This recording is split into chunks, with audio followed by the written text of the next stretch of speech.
60 cents. The gavel falls. The dust motes swirling in the Wyoming sun taste bitter on Mercy's tongue.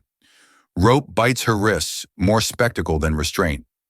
But the man cutting her loose, his gaze steady, a faint limp betraying a hidden strength, sees her. He sees me. And in that shared glance, the humiliation of the auction block begins to crack. In a flaked red gate stood a line of women with rope at their wrists, more for show than strength. Mercy stood among them, sturdy and broad-armed, her dirt-streaked cream dress tight across the shoulders and loose at the waist, a strip of faded gingham tied off the end of her braid. The boards under her boots were hot, but she planted her feet hard enough to feel the grain bite through the worn soles. She lifted her eyes once, just enough to catch the far line of the horizon before bringing them down again. The auctioneer's voice carried over the stillness. Next up, good kitchen hands on her, strong as two of you put together. His words pulled a thin, mean laugh from somewhere in the crowd. Start at $1. No answer. A horse stomped behind the livery. 80 cents, he tried. 60 then. She'll pay for herself by winter.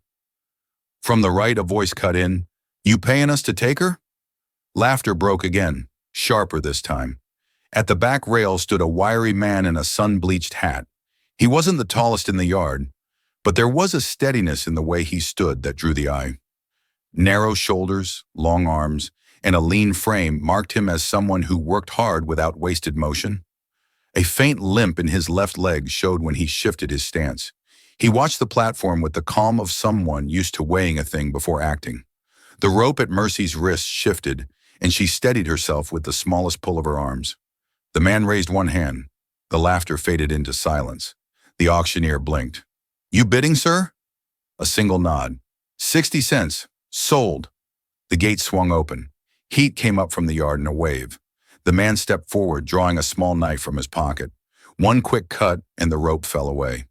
He set it on the post like it was something that had no business on a person. You need anything from back there? He asked. Her voice stayed even. No.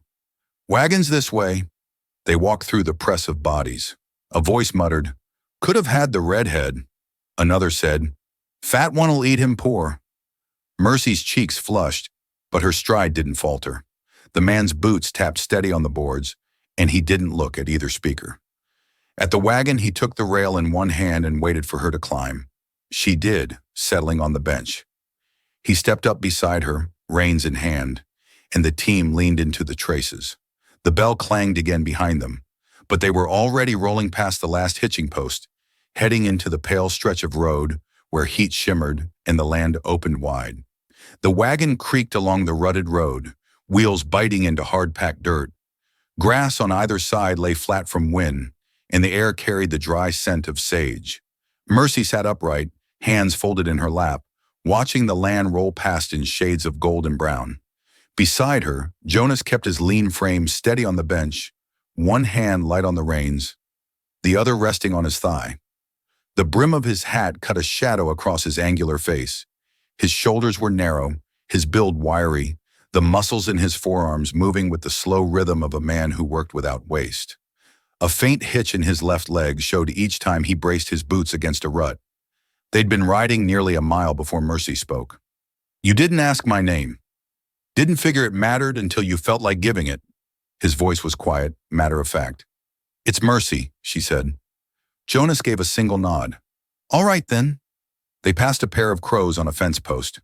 The birds lifted into the air, wings black against the washed-out sky. Mercy's gaze followed them until they were small against the horizon. You from here? She asked. Close enough. Been on that land since I could carry a post-hole digger. The road narrowed into a shallow cut between ridges, then opened again. Off to the left, a weathered house leaned slightly westward, boards silvered with age. A barn stood nearby, its roof patched in places, a corral running along one side. Jonas pulled the team to a slow halt beside the porch. 2 rooms, one's yours. Cook if you want. Rest if you don't. I won't make you do either. Mercy stayed seated for a breath, looking from the barn to the house. I didn't buy you, Mercy, he said, turning toward her. I saved you. You didn't flinch when they mocked you, not when they priced you like cattle. Figured you'd rather bite than beg. The words settled between them. Mercy gave a single nod and stepped down. Inside, the house smelled faintly of pine soap and wood ash. Jonas led her to a small room at the end of a short hall. A narrow bed sat against the wall, covered with a folded quilt. A basin of water stood ready on the washstand. "There's a bolt on the inside," and he said, "if it helps you sleep." Mercy's eyes moved over the room. The clean floorboards, the east-facing window, the light falling soft through the glass. "Supplies come in twice a month," Jonas added. "We'll go into town in a few days. You can choose what you need." Her hand rested lightly on the doorframe. She didn't answer, but she looked at him once, long enough for the meaning to pass without words. Jonas tipped his hat and stepped back down the hall, the slow rhythm of his boots fading toward the front room. The first light of dawn slipped in through the east window, pale and cool. Mercy was already up, her hair pulled back tight, the braid falling down her back. The house was quiet except for the faint groan of the porch boards in the wind. In the kitchen, she found a half sack of flour against the wall, a tin of salt, and a crock of bacon grease. She worked without sound, measuring and cutting the dough, setting rough rounds into the heat of the stove. The scent of baking rose slow, warm, and steady. Jonas came in from the yard, brushing the cold air off his shoulders. His frame was lean under the faded shirt, the muscles in his forearms standing out as he pulled off his gloves. The limp in his left leg was more pronounced this early, but it didn't slow him. "You made these?" he asked, nodding at the biscuits. Mercy gave a single nod. He sat at the table, took one, and bit into it. Chewed slow. "Best I've had in years." He didn't say more, but his eyes stayed on her a moment longer before dropping to his plate. Later, he handed her a slip of paper. The handwriting was neat, slanted. "Supplies from town. I was headed there. You can come along if you like." Mercy studied the paper, then gave a single nod. "All right." He slipped the list back into her hand. "We'll take the wagon in when it suits." 2 mornings later, the sun rose behind a pale veil of clouds, the air carrying the hint of rain, though the ground was still hard and dry. Jonas was at the wagon, checking the harness. His wiry frame moved with the efficiency of someone who didn't waste effort. Narrow shoulders bent to his work, long arms looping leather through buckles. He wasn't tall, but he carried himself with a steadiness that filled the space around him. They rode into Hollow Creek in silence, the road lined with brittle grass leaning in the wind. When they reached the main street, heads turned. Jonas stopped the wagon outside the freight office to speak with Earl Gibbons, a neighboring rancher. Mercy stayed seated, parcel list folded in her hand. The 2 men stood a few paces away, low voices blending with the rattle of a passing cart. Earl was a head taller, looking down at Jonas like he was measuring him.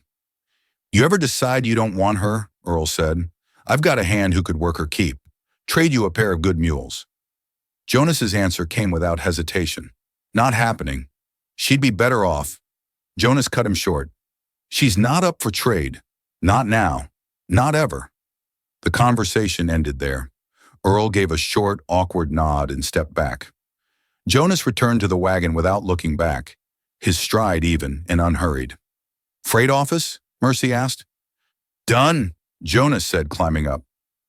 His tone didn't invite questions. Inside the general store, Mercy moved along the shelves, choosing items with quiet precision. Near the bolts of fabric, 2 women leaned together. "That's her," one said softly. The other smirked. "Didn't cost him much. Doubt she'll last long at his table." Mercy's hands didn't falter. She took her thread and moved past them without a glance, setting her choices on the counter. Sadie Miller's gaze was sharp as she tallied the total. "Jonas treating you decent?" "Well, as can be," Mercy said. Sadie's brows lifted. "Figure he don't complain about a woman who eats hearty." Mercy's reply was even. "I put back what I take out, and I've never taken what wasn't mine." Sadie blinked. Mercy paid and left without another word. That evening, she found Jonas on the porch with a cup of coffee, the wind stirring the grass beyond the fence. "They say something?" he asked. "They always do. Doesn't mean you have to answer." "I didn't," she said, lowering herself into the chair beside him. He studied her for a moment. "They're wrong about you." Her eyes stayed on the horizon. "You've got more backbone than most men I've met," he said. "You don't stomp or shout.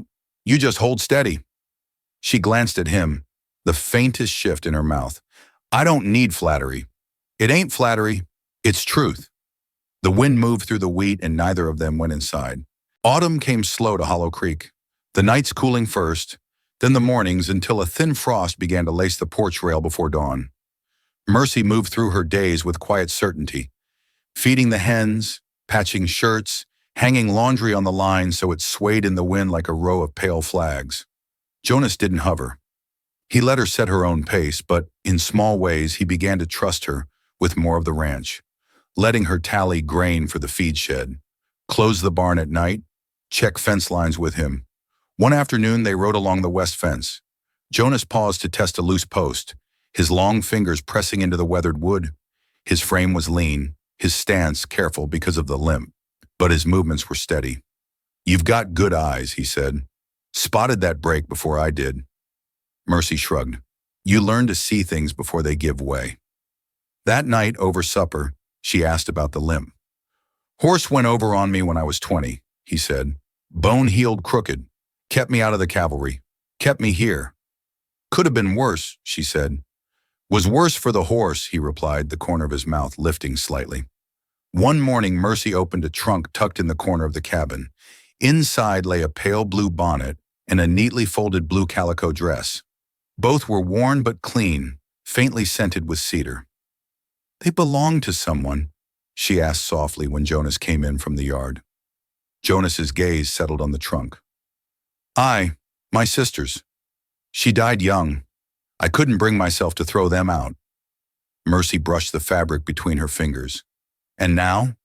Now they're yours, he said simply. If you'll have them. Mercy wore the dress that morning, smoothing the fabric once before stepping out onto the porch, the bonnet tied neat under her chin. The ride into Hollow Creek was quiet, the kind that had become familiar. The same stairs met them, but Mercy walked with her chin level, her steps unbroken. After they returned, she lingered by the wagon as Jonas began to unhitch the team. You know, he said without looking up, you're free to go if you want. She turned toward him. You brought me here, bought me for 60 cents, and now you're saying I can leave? I bought your dignity back from that yard, Jonas said. Not your life. Her hand rested on the wagon rail. I ain't going anywhere. Not tonight. Jonas nodded once, the gesture small but certain, then led the horses toward the corral. The morning sky hung low and gray, the kind that promised rain without hurry. Jonas was out on the porch planing the edge of a warped door, his narrow shoulders working in steady rhythm. The rasp of the tool carried across the yard. Reverend Pike's wagon rolled up the lane, the wheels crunching over frost-hardened dirt. The preacher stepped down, tucking his gloves into his coat pocket. Morning, Jonas, he said. Morning. Pike's gaze shifted toward the chicken yard, where Mercy was scattering grain. She glanced up briefly, offered a nod, and went back to her work. She seems quiet, the preacher remarked. Jonas's eyes followed her. She is. Quiet women make good wives, Pike said, his voice measured, as if testing the thought. Jonas didn't answer, and the preacher moved on to discuss fence repairs before taking his leave. The wagon creaked away down the lane, leaving only the wind moving through the grass. Jonas set the door aside and stepped down into the yard. Mercy was at the wash basin, sleeves rolled, the muscles in her forearms taut as she wrung out a cloth. Will you take me? He asked. She narrowed her eyes. As what? As a husband. The breeze shifted, bringing the smell of wood smoke from the chimney. I ain't pretty, she said flatly. I didn't ask for pretty. I ain't gentle. You're strong where it counts. Her eyes lingered on him. You sure? Folks'll talk. You'll be the man who married the woman they mocked.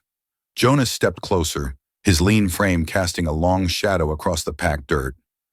I'm already the man who paid 60 cents for you in front of half the county, he said. They've said their worst. But I'll be the man who chose you too. Her voice was quiet but steady. You sure? Jonas's gaze held hers. The preacher said quiet women make good wives. Maybe so, but you're more than quiet. You've got a steadiness most folks don't.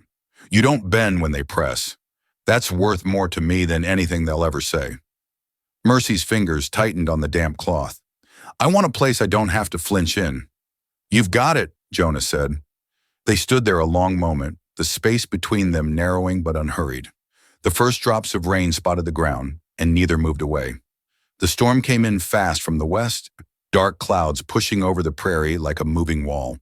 By sundown, the wind was sharp enough to rattle the shutters and lift grit from the yard. Jonas had spent the day repairing the west fence, and his shoulder ached enough that he'd let Mercy send him inside for supper. But Mercy never liked leaving the hens unchecked. Lantern in hand, she stepped out into the wind, skirts pulling at her legs, braid loosening strand by strand.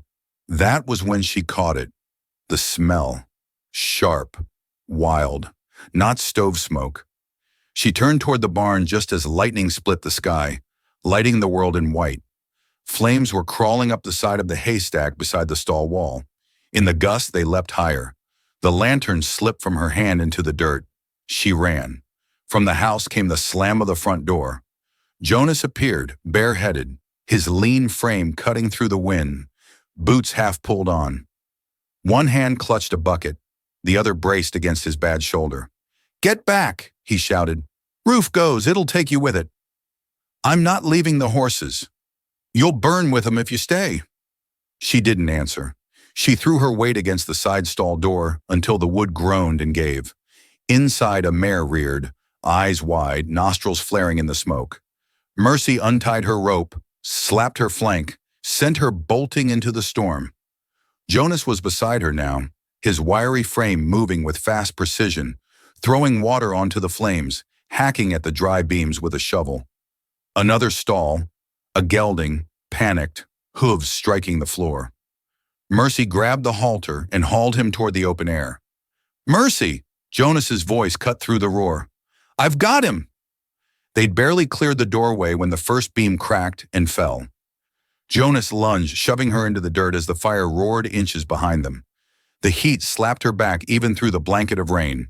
"You fool!" he rasped. "You should have run." "I wasn't about to let your horses die," she coughed. "I don't run from things." "No," he said, holding her there. "You don't." The barn groaned one last time and collapsed, sparks twisting up into the rain-heavy air. Later, Jonas sat her on the porch with a blanket over her shoulders. Her face was streaked with soot, her lips dry from heat. He brought a damp cloth and knelt, pressing it gently to her forehead. "I thought I'd lost you in there," he said. "I was scared," she admitted, "but I didn't stop." "No," he said quietly. "You never do." Her hands trembled under the blanket, and she curled them in the wool to hide it. Jonas noticed anyway. His eyes softened, but he didn't speak of it. "Why'd you come for me?" she asked. "You could have saved the roof, the tools, but you came for me." "I'm not about to bury another woman who gave me back my life," he said. She looked at him stunned. "You don't even know what I am to you." "I do," Jonas said. "Maybe not in words, but I know what you are." Her voice was low. "And what's that?" He cupped her face in his calloused hand. "You're the reason this house doesn't echo anymore. You're not a burden, Mercy. You're here. Steady, real, warm. Everything this land forgets to give." Her breath caught. "I didn't marry you that day at the auction," Jonas said, "but I think I started loving you then. And every time you stood your ground or didn't flinch when folks spat your name, I loved you a little more."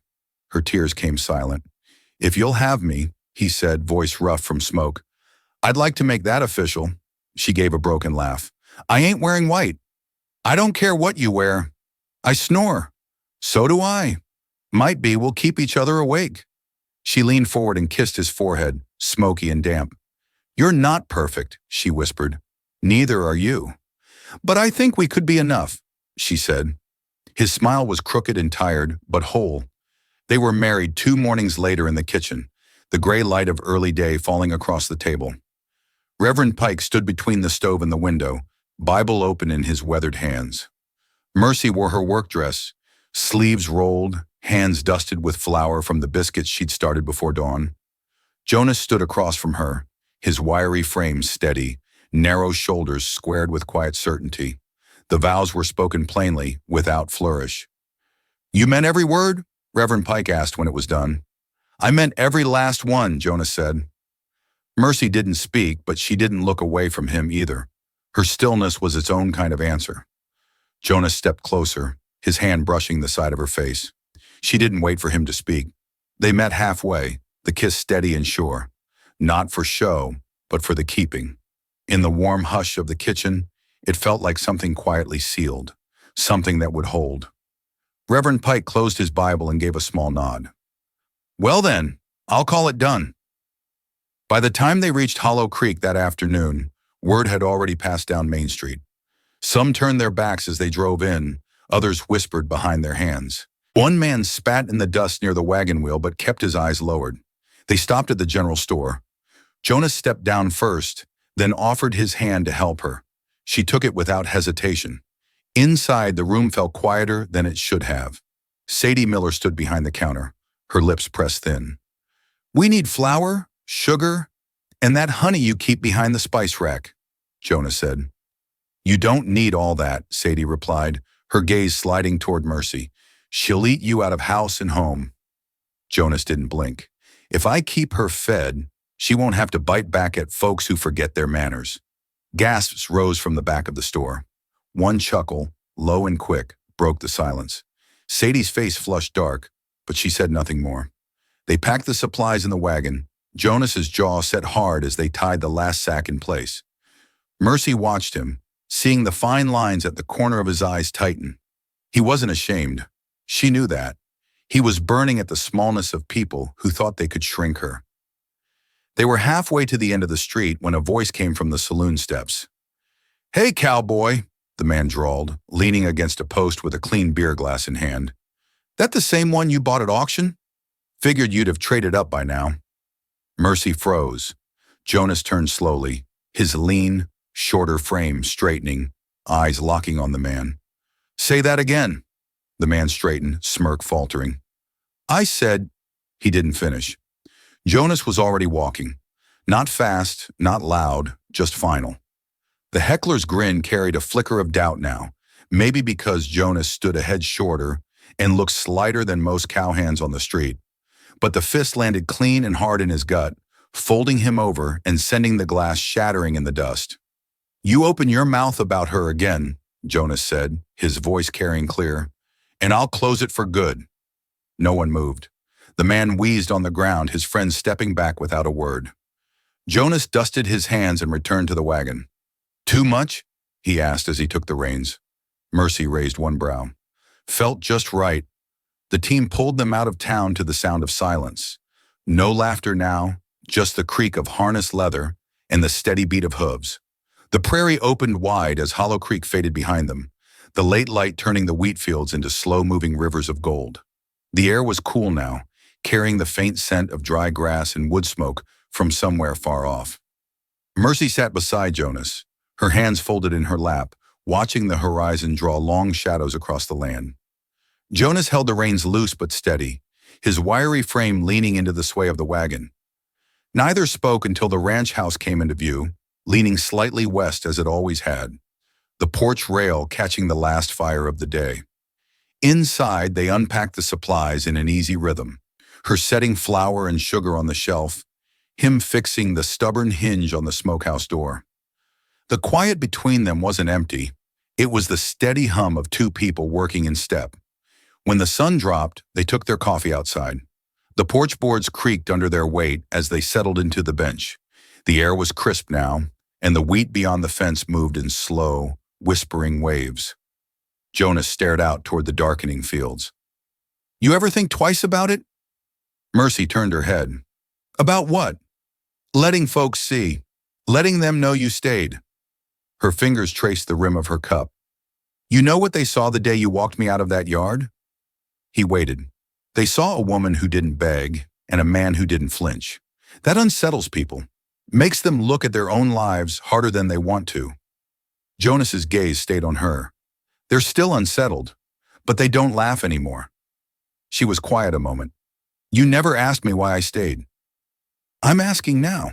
She looked out over the fields, the wheat catching the last glint of starlight before night claimed it.